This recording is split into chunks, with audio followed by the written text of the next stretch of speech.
Hello everybody, hello YouTube, hello art history enthusiasts and visual culture aficionados. It's me again, Miss M, and I'm back with another video to add to my collection here on YouTube. This time I am discussing The Shining. This is going to be my first official, episode of my Shining series that I promised you with my intro or overview that I posted the other day, and I apologize for the sound quality on that. I hope this one is better. I don't know what happened. I used some headphones that have a microphone in them, and apparently it just didn't go well. But I'm going to keep it up there because I don't believe in mistakes. I believe in happy accidents. So, anyway, as you can see before you on the screen, I have the very first shot, the opening shot of the movie, The Shining, directed by Stanley Kubrick, starring Jack Nicholson and Shelley Duvall and a whole bunch of other people. And I'm going to discuss this. I'm going to discuss this today. The first few minutes, actually precisely, exactly the first 3 minutes of the movie. This copy that I have, as you can see, when I put my cursor over it, it tells you how long it is. Okay, so you see down here, I have a copy that is 2 hours and almost 24 minutes. So that is almost exactly 144 minutes total. So what I decided when I was thinking about how I was going to do this, I said, well, let me do a little bit of basic math. So I divided 144 by 12, and obviously it's exactly 12. And then I divided it by 6, and then I divided it by 3, and I said, that's how I'm going to do these videos. I'm going to do my little analyses on exactly 3-minute segments of the movie and just point out what I see, discuss it, explain what I think is going on or what might be going on thematically or iconographically or what have you. And yeah, that's that. That's how I'm going to do these videos. So 3-minute, 3-minute kind of segments each and every time. So I think 144 divided by 3 is 48. I think. Hope so. So right now I'm looking at doing 48 videos. So that should be about one a week into the future. Starting with this one. This is part 1.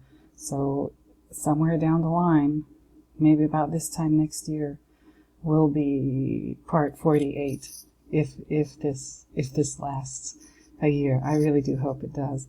But anyway, as you can see, this is like right after the Warner Brothers symbol. This is the first thing you see, the opening shot of the movie. You see these mountains to either side of the screen. You see the sky. You see more mountains in the distance back here, but the sky and then water down here. And all of this up here, everything above this line is reflected below this line in the water. So we've got a mirror going on here. We've got a perfectly balanced, symmetrical composition that Stanley Kubrick is giving us. This is the first thing. This is the very first thing he wants the viewers to see when they watch his movie, The Shining, released in, May or June of 1980, a long time ago. But this doesn't look like much, now does it? It doesn't look like he's doing much here. Just a beautiful picture of nature. A beautiful picture of these mountaintops, hilltops, whatever they are, the sky and the water reflecting everything. let's get into it. I'll run a couple of seconds of this, and I'm just going to do a couple. As you can see, we're zooming into this little island in the center of the screen, zooming in, zooming in, zooming in, zooming in, and then we veer off to the right. Then we look at this over here, and here we are. Wait, let me pause it. And that was just a couple of seconds. That was just a couple of seconds of footage. Now, immediately you get the idea that you're soaring through these mountains, kind of like a bird. What kind of bird, I don't know. But a bird. Obviously, it's not a bird. They didn't attach a camera to a falcon or a homing pigeon or something like that. To get those shots, it's probably a helicopter or something along those lines. And that makes me think, right? We've faded into this shot with the little car, Jack's car, Jack Torrance in the movie, the character, played by Jack Nicholson. And the car is driving up this serpentine road up into these mountains. Being from Southern California, Los Angeles, the first thing that this made me think of, you might laugh, the first thing this made me think of, this aerial view of this little car driving, it made me think of televised car chase. when they're pursuing a suspect who's fleeing police, and they're on the news. They show you film footage of the helicopter filming this suspect in the car driving, speeding away from the police and causing all kinds of chaos as they do it. So that's the first thing I thought of. But let's keep going with this, because I don't want to waste time, so to speak. Because we're not here to watch the movie. We're not going to watch this. No. What I'm going to do in these videos is I am going to John Madden the movie. Since, football season has just ended with the Super Bowl. And rest in peace to Mr. John Madden. He was wonderful. But his trademark is he would kind of talk everything through that you would see on the screen when you would watch a football game. Now, that's what I'm going to do. Every play. Viewers, listen to me carefully. I just said what I said. Every play. I'm going to talk through and explain. Every play. Play by play. In this movie. The Shining. Directed by Stanley Kubrick. Play by play by play by play. And there's going to be a lot of them. So I'm going to start again. Maybe this will be our base camp as we're climbing these mountains, eh? The Internet Movie Database website page for The Shining. Oh, for goodness sake, look at this. This movie, I can't believe this. It's only 8.4 over 10. That's the Internet Movie Database rating. That's a B. They gave Stanley Kubrick a B for The Shining. How dare they? I don't like that. I don't like that at all. But if you before you started watching this movie, you probably already saw the thumbnail. And the thumbnail that I chose for this particular installment, the first one, part 1, where I cover the first 3 minutes of the movie, was basically this, right? This.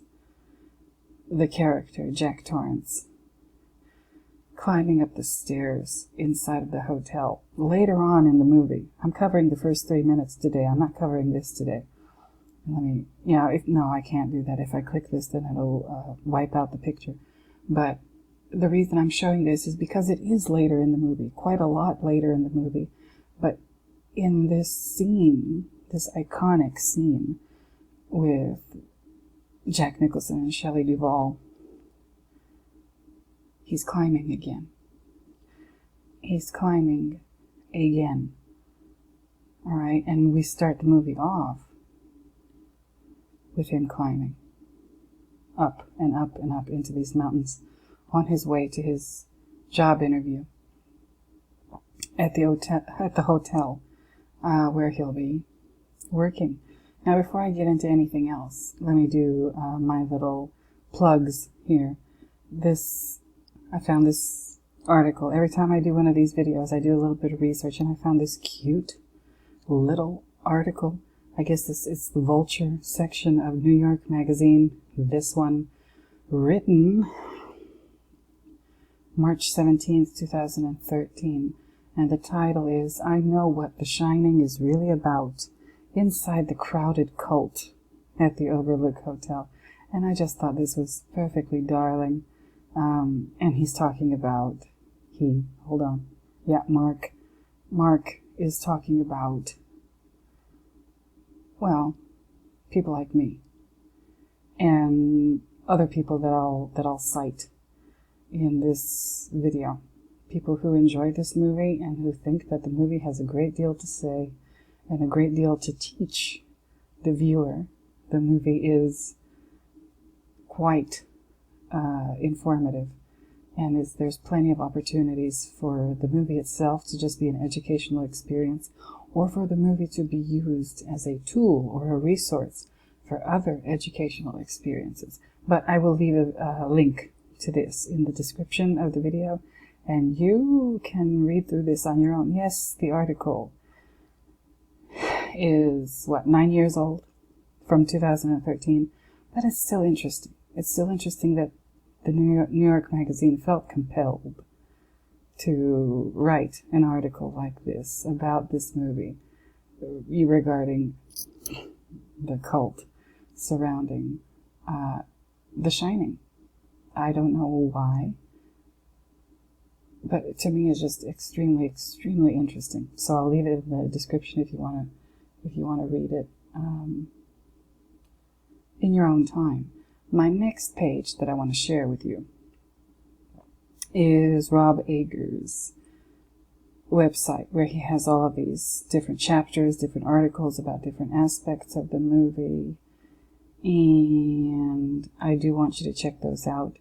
I'm only going to look at about 2 of these today, and that only because they feature external shots of the Overlook Hotel. That's the only reason, because that's where we're going to end. As you probably have read in the description, I'm going to do the first 3 minutes of the movie right up until the point where you see the title card that says the interview. That's where the analysis part stops in this video. That's the marker where I stop for this particular segment of the film. And this other article of his, and it features this shot from the opening of the movie where you're gliding through the air looking at the water and everything. And Rob Ager talks about mirrors and how important they are in the movie, and he's absolutely right. They are extremely important. Mirrors are, yes, they're practical things. They have a use. They have a purpose. You look at yourself. Make sure you don't look the way you don't want to look when you appear to the outside world.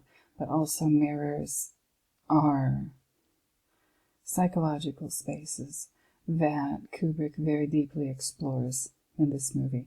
And something that mirrors do, that they're capable of doing, is shining. Okay? Just think about that for a second. Mirrors are capable of reflecting light, which is the title of the movie.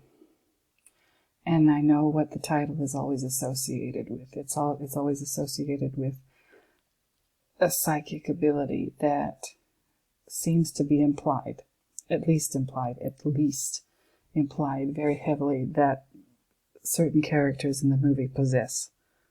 Namely, the little boy, Danny, and the cook, the chef, in the movie Halloran. Okay? They're the ones who are supposed to be able to, quote-unquote, shine. Okay.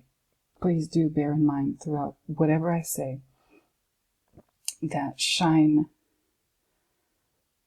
is possible whenever something can reflect light. Let me say that again.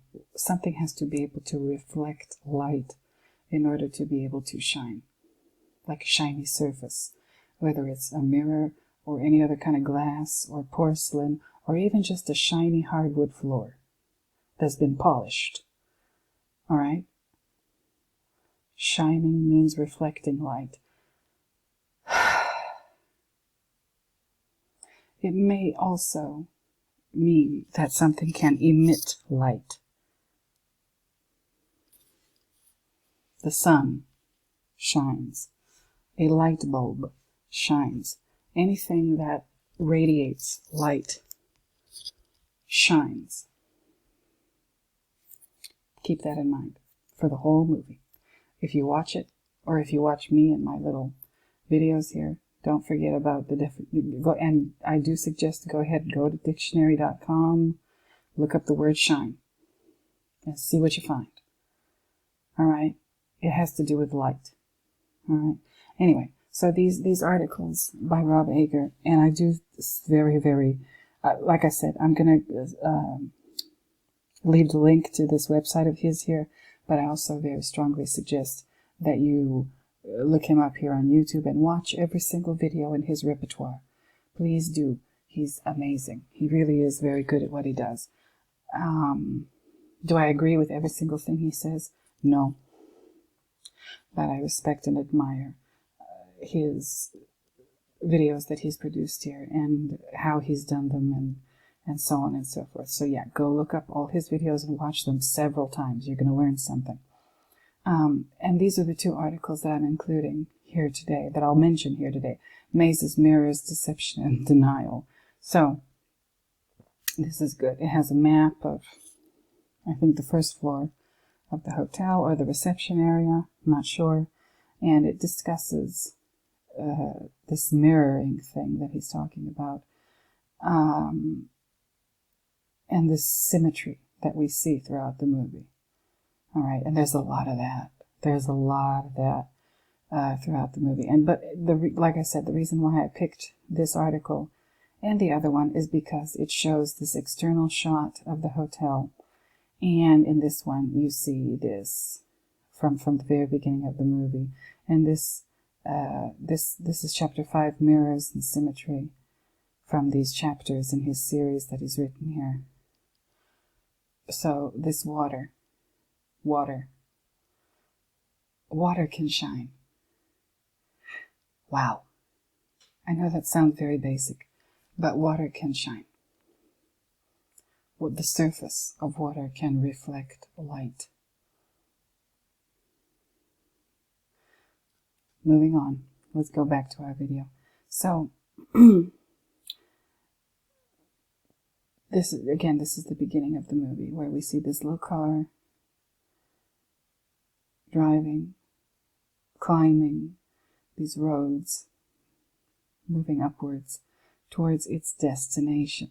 Let me move my cursor so you can see the whole thing. Towards the Overlook Hotel. The movie's kind of, how should I put this? The Overlook, and look at this. Look at this. Look at this. This is interesting. These credits at the beginning, and you'll see as I keep going back and forth between my sources and this footage. These credits that you see here, they're done in a way that would suggest, if you didn't know better, that would suggest that you're watching the end of a movie rather than the beginning. the rolling credits. They're rolling upward. I just noticed that today after watching this movie so many times. Personally, I've watched it so many times.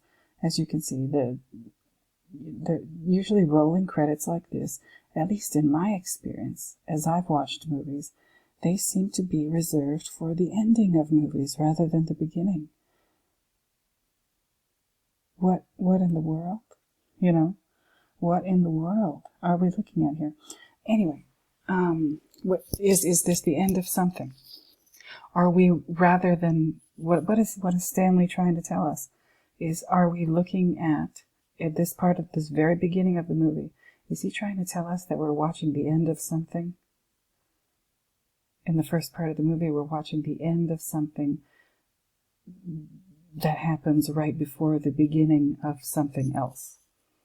Is that what he's trying to say? I don't know. I can't say that I know, and if I were to say anything, I wouldn't be able to say that I'm sure. But mirrors, and what is this other article by Rob Baker called this chapter? Ugh, golly. Oh yes, around every corner.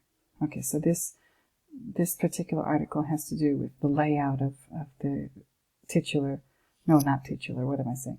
The hotel. You know, how this space is unpredictable. It doesn't seem right as you're watching the movie. I don't want to talk very much about that today because I'm kind of trying to concentrate on these first 3 minutes. We're being shown the nature, the water, the trees, the sky, the mountains, and that little yellow car. And yeah, there are people who have basically color-coded this movie. Will I talk about that today? Probably not. Probably not. In future videos, yeah, I'll mention color, but not today here. Just the first 3 minutes of that car. And you've seen it. I've gone back and forth. Right? What's going on? But here's another one. Yes, here's another one that I want to show you. A pretty infamous blog that has to do, I think, yeah, it's a Tumblr blog. Pretty infamous that has to do with The Shining, KDK12. And if you watch the movie, you know what KDK12 refers to. This is an awesome resource with awesome photographs and awesome essays and awesome, what should I call them? Analyses of whoever it is that runs this site. And if you click around here, you'll find out the name of the person and a link to another website and everything. They do a great job. They do a really great job in blog form of laying all of this out. So please do check this out. This is the homepage of the blog. And then click around through the articles, look at the archive. It's been around for a while. It's been around for a while. And for a while, approximately in about 2013, there seemed to have been a renewed interest in The Shining. I don't know what was going on back then. Were they re-releasing something and trying to promote it and make money off of it? And that's why all these books and documentaries and videos and articles sprung up. I'm not sure. But I'm glad they did. I'm still on the bandwagon, me personally.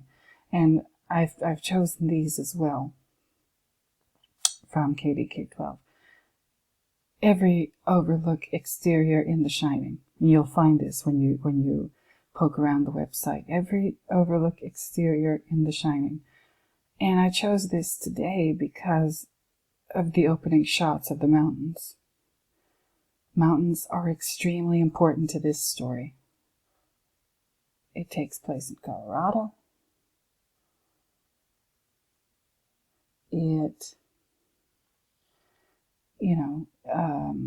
Colorado is known for mountains. It's known for snow. The building in which everything happens in the movie is, as you can see, pretty much indistinguishable from the mountain behind it. It's exactly the same color. It looks almost like it was designed, and the color was chosen in order to serve as some kind of camouflage, so it would blend in with its surroundings, with the mountain and the colors of the mountain. Because, I mean, just look, I'll zoom in. Even when I zoom in on this photo from this KDK12 blog,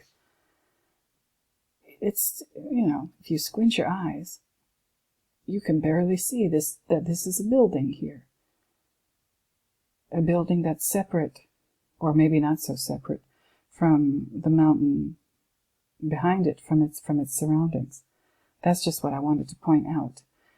And I'm wanting to point that out for a reason. Here's another one that I chose that's not so relevant yet to what I want to discuss in future videos, but I thought, why not? Let me include that too.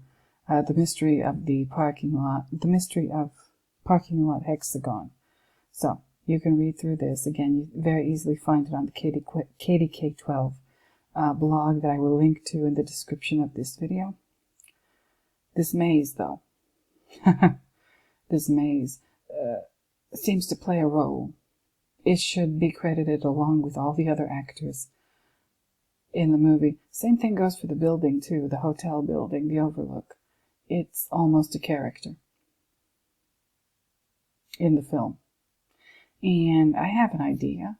I have my own idea of where Kubrick might have gotten that idea.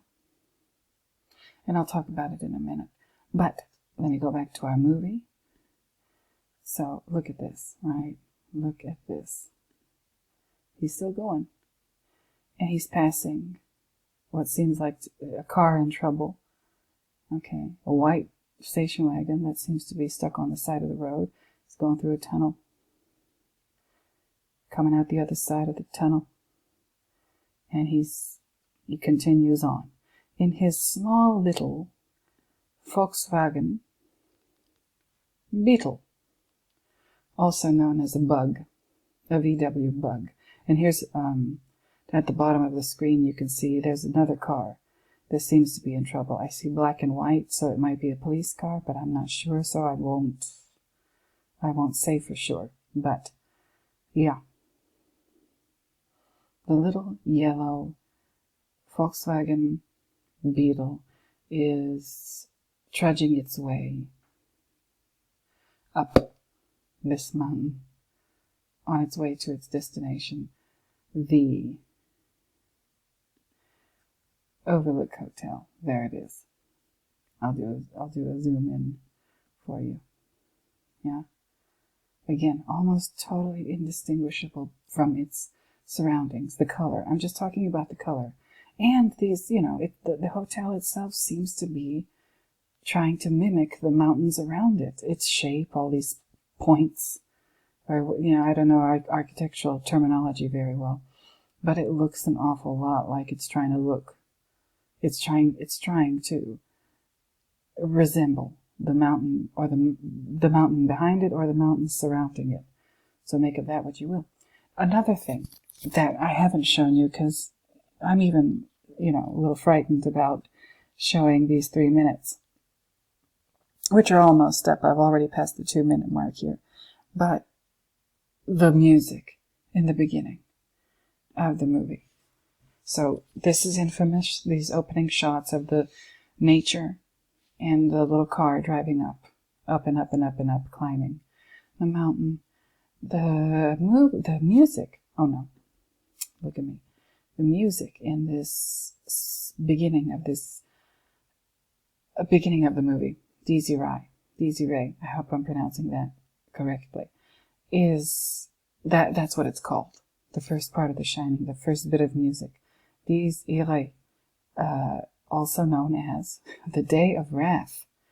And what is it? It's a Latin sequence attributed to either Thomas of Celano of the Franciscans, or to Latino Malabranca Orsini, lector of the Dominican Studium at Santa Sabina, etc., etc. And it is a medieval Latin poem characterized by its accentual stress and rhymed lines. The meter is trochaic. The poem describes the Last Judgment, trumpet summoning souls before the throne of God, where the saved will be delivered and the unsaved cast into eternal flames. So when I just said that those credits rolling are very reminiscent of the end of a movie rather than the beginning, the song, or I said, I said those credits look like they're from the end of a movie. So is Stanley Kubrick telling the viewer that as the movie begins, are we watching the end of one thing and the beginning of something else? Kind of like this. The Judgment Day is thought of as an end, but no, if you're a Christian, that's actually the beginning of something else. So, which that something else is salvation, or how should I say it? The end of the end of the world as we know it, but the beginning of this eternal kind of new thing where there's no longer death of any kind. It's just, the good souls living in harmony with Jesus. Okay, it's the beginning of that. And I know that's not a very good way to describe it, but it's the best I could do right now on the fly. But the Last Judgment, the trumpet. The trumpet is summoning souls. It's also announcing what's going on. The song itself, it says here, is best known from its use in the Roman Rite Requiem Mass for the dead, or funeral mass. So oh dear. An English version is found in various Anglican communion service books. Okay. The first melody set to these words, a Gregorian chant, is one of the most quoted in musical literature, appearing in the works of many composers. And I urge you to look at this page. And they even include art, wouldn't you know it? They include Art Memling's triptych, The Last Judgment. Of course they do. I urge you to go to this page and look at the words. This is the original. And now, from what I understand reading this wasn't originally set to music. It was a chant with no music involved whatsoever. And this is the, I guess, original Latin, and this is an adaptation, and then this is the formal equivalence, which I take to mean a direct translation from the Latin into English. And this in the middle part here, the approved adaptation, is probably not a literal translation, but this is them making it make sense for English speakers. But please do read through this and make of it what you will. This, if you're interested, if you're curious, if you're inquisitive, you're going to look stuff up. You're going to say, why are they mentioning David along with the Sibyl? If you know even just a little bit about history, ancient history, and the history of the Roman Empire, and the history of the Bible, and the Old Testament kings, and what have you, and you don't have to know about it, but this mention of the Sibyl should perk up your ears. And then if you click on this link and you look at it, you might ask yourself, why are they mentioning this Sibyl figure along with King David in the same sentence? It's interesting. It's interesting. It's interesting. Might be one of the reasons why Stanley Kubrick chose this piece of music to start off his movie. But it's a judgment. It's a requiem. Something is dying. Something is dying. Will it be reborn in another form, in another space or place, in an afterlife? One can only wonder. or assume. Okay?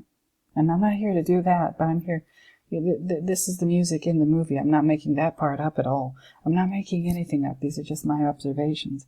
But I am wondering, he chose this music, and we've now, thanks to Wikipedia, we've got a very quick and pretty good, I think, in my opinion, grasp of what's going on with this piece of music, the history behind it, the fact that it wasn't meant to be music when it was created, at least from what I can tell, that it was put to music later, and we're listening to that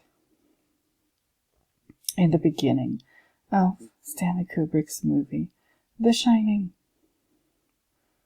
Okay, and then the other Wikipedia link or page that I put up, Sacred Mountains. So I kept talking about these mountains because look at them. They're there. They are there. They are there. You see them right away in the first shot of the movie. You're not going to forget about these mountains the whole time you're watching this movie. And mountains, this is why I put this Wikipedia page up, and this is why I put a link in the description. Mountains are sacred in many cultures. All over planet Earth, mountains are considered sacred. They're considered magical. They're considered, I guess the example that so many of us know right away just because we live in the Western world and we've been taught that in school is the mountains of Greek mythology. One of the most famous ones is Mount Olympus, but there are others. It's not just Mount Olympus. There are several sacred mountains in Greek mythology and several sacred mountains all over the world. And you can go to this page and look. You got America, China, Greece, Japan, India, Korea, the Middle East, Tibet, and then down here, this is why I love Wikipedia, they provide you with a list of sacred mountains from all over the world, if you want to research each one individually. Okay? So, the mountains seem to be the setting of many mythological stories.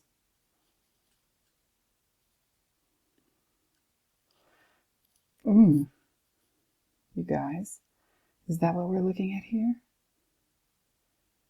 Is Kubrick letting us know something? That this is or can be considered as akin to mythological stories? Is it what's going on? What is going on? Magical story, mountains, the gods and goddesses, they do their thing up there. Okay. All right, Stanley. So that's one thing I notice. That's one thing I notice about this movie right away. The music and all those mountains. We're dealing with, he put in religious music. He put in mountains. He chose to have this movie set in the mountains, which are very well known as, mountains in general are known as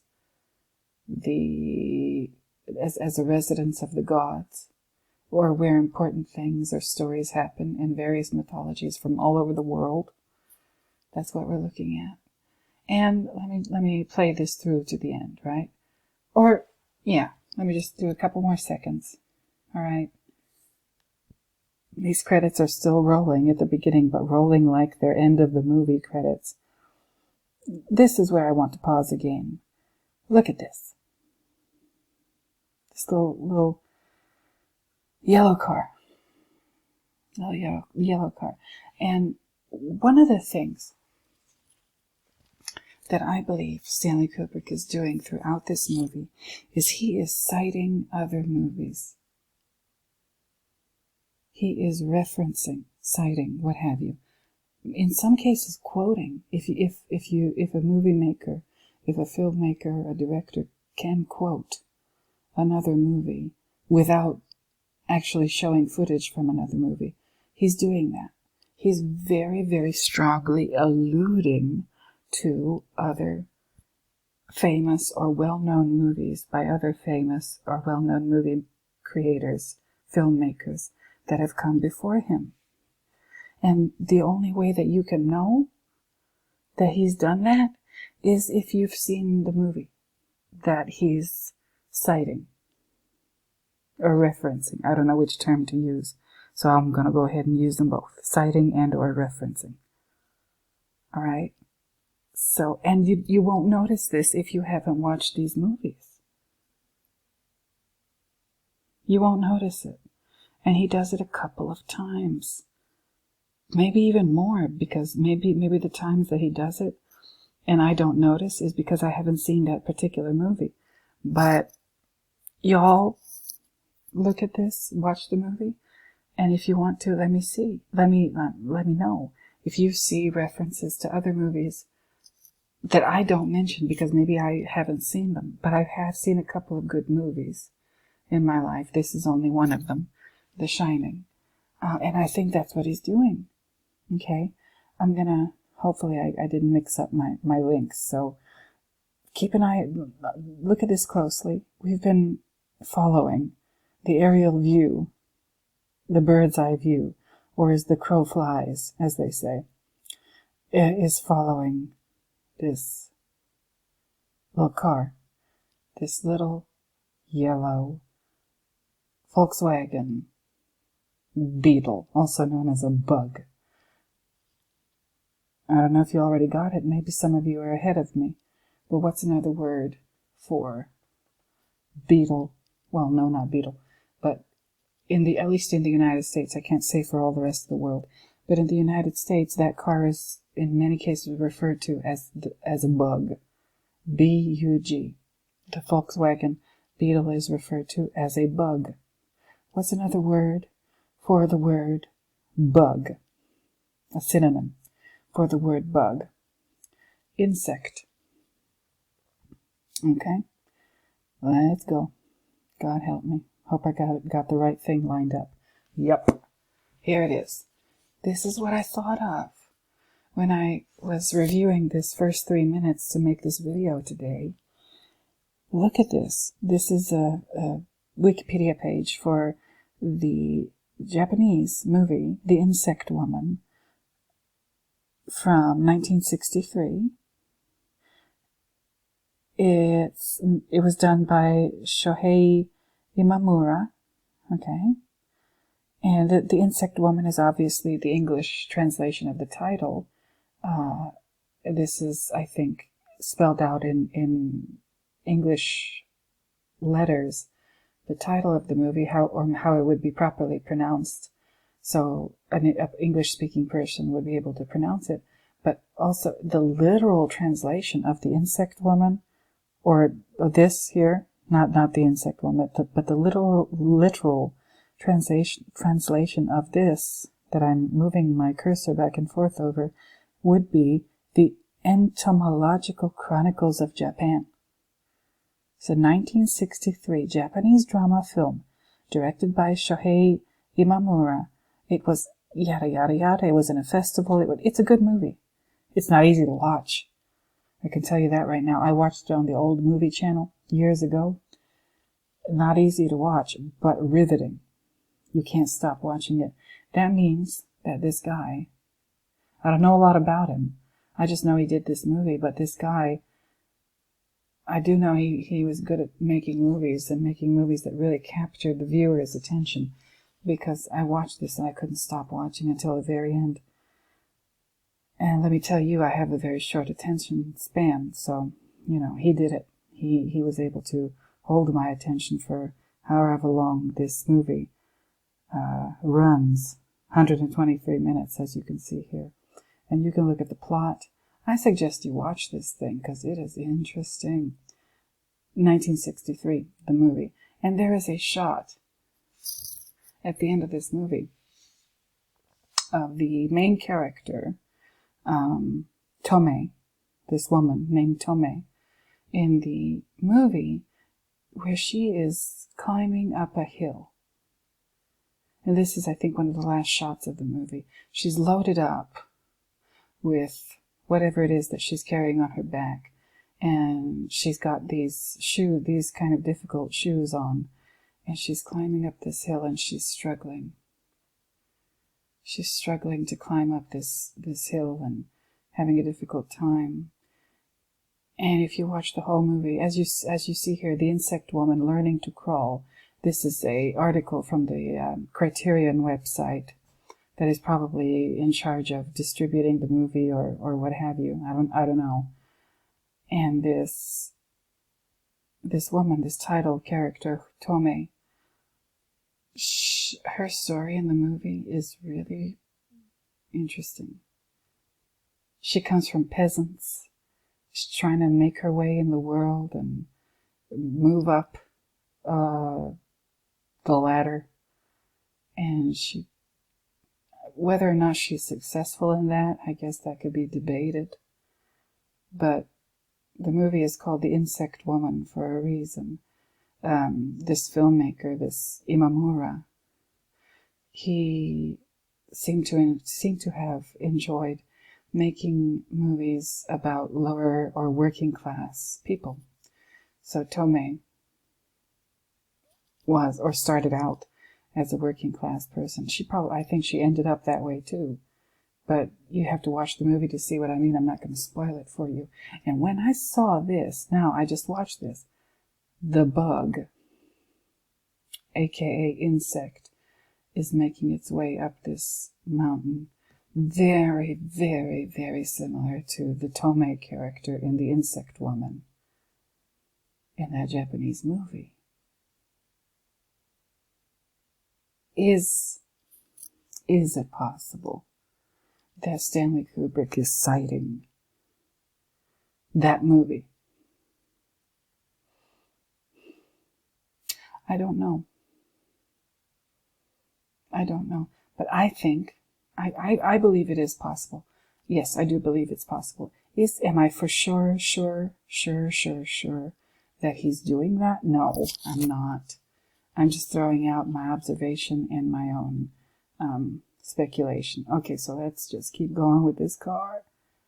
There it is, chugging up the hill. You know, based upon the novel by Stephen King. Okay, so he's getting higher and higher and higher up, and the snow tells us how high he's climbed in this in his journey to his job interview at this hotel.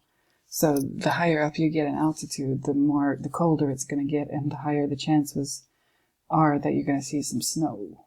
So that's what we see here, right? It's cold up there, up in those mountains. It's not nice and warm. It's very brisk, let's say. Let's keep it moving. Yeah. And here is our first sight of the hotel.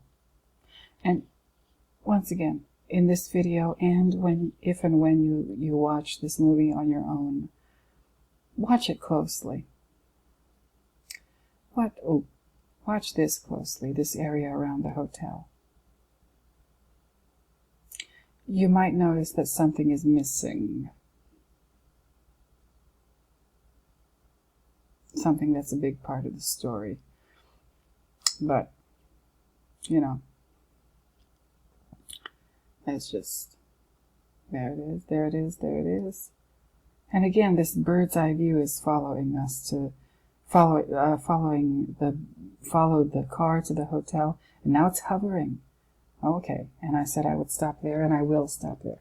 And I wanted to show that part right before the 3-minute mark, right before they show us the interview title card.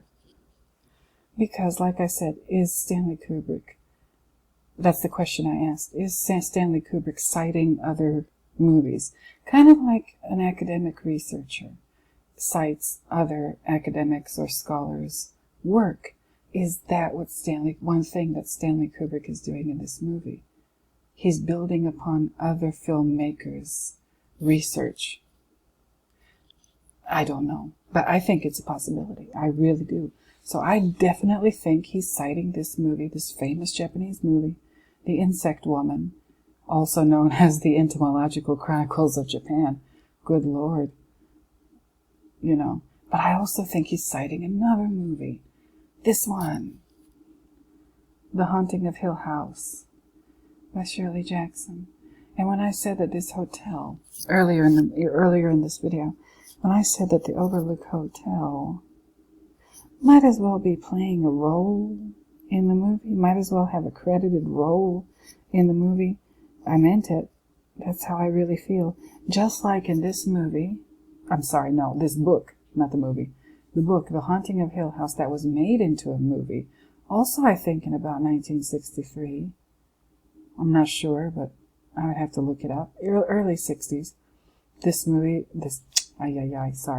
This book was interpreted and made into a movie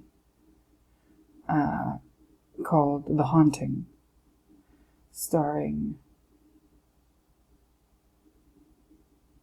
and I can't think of her name now, but it was a pretty famous movie at the time, The Haunting, based on this book, The Haunting of Hill House. And the house itself plays a really big role in the movie and the book. The house is a character. The house seems to have a personality of its own. And it seems to have motivations of its own. And it seems to have its, goals and aspirations of its own, things that it wants to achieve. The house seems to have its own, in this book and movie, the house seems to have its own likes and dislikes. And the house has a way of making its opinion known. Again, I'm talking about The Haunting of Hill House, or the movie The Haunting. And it's a pretty darn good movie. Should I click on the movie? Where is it? This TV series. No, I'm not going to talk about that. House on Haunted. No, not that. No, not that either.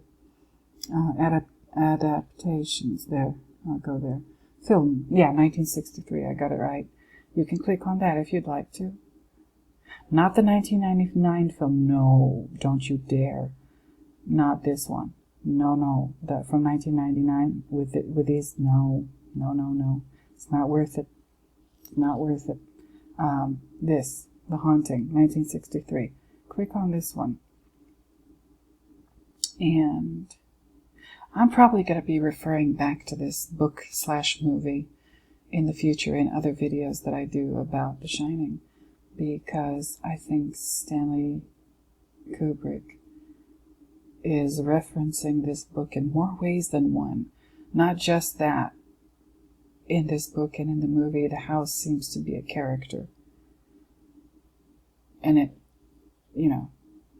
there's not an actor that portrays the house, but there's people who put that together, that set and whatever, and they deserve some credit as well. But there's other parts of this story, The Haunting, that I think Kubrick is drawing from. And I'll talk about it in the future. You might be surprised, but I'll save it as a surprise. I have talked for 53 minutes. Whew. And all I did was cover the first 3 minutes of The Shining. I got up to 3 minutes, this title card, the interview. That's as far as I got. Did I say anything? I don't know. Should I recap? No, because that'll just take up more of your time and I don't want to annoy you. But, that's what I've got to say for today. I mentioned all these different links, really good information sources and what have you, if you want to research different opinions regarding this movie, The Shining, plus the stuff that I linked in my first video where I announced this series. Those are good links to what did I talk about today? Daisy Rai, the song at the beginning of the movie, the mountains, sacred mountains, that's where the gods live, many cultures on planet Earth.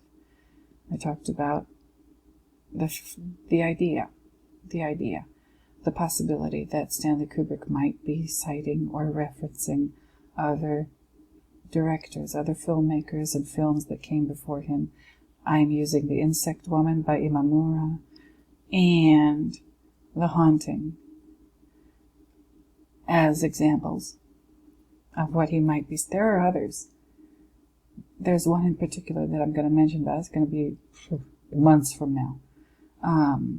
So that's what I wanted to talk about today. I want to go ahead and thank you for listening and watching. I appreciate it a lot. And if you liked it, if you lasted this long, and here you are listening to me talk at the end of this video, and again, if you liked it, consider subscribing to my channel, consider hitting the like button, and sharing this video if you know somebody who would enjoy watching this and listening to me babble about this movie. That would be great. So yeah, hit the like button if you liked it, and if you didn't like it, tell me why in the comments. I welcome criticism, constructive criticism. But I think that's it for today. I think I've talked enough. So, once again, if you would like to let me know how I did or what I could have done better, please feel free to. Other than that, I guess I'll talk at you next time in my next video, whether it's about The Shining or about Hunter Biden or about some art history topic like you would find in an art history survey course or something like that. I will see you or talk to you or talk at you next time. And until next time, one more time, thank you. And until next time, I would like to bid you bye-bye. So, bye-bye, everybody.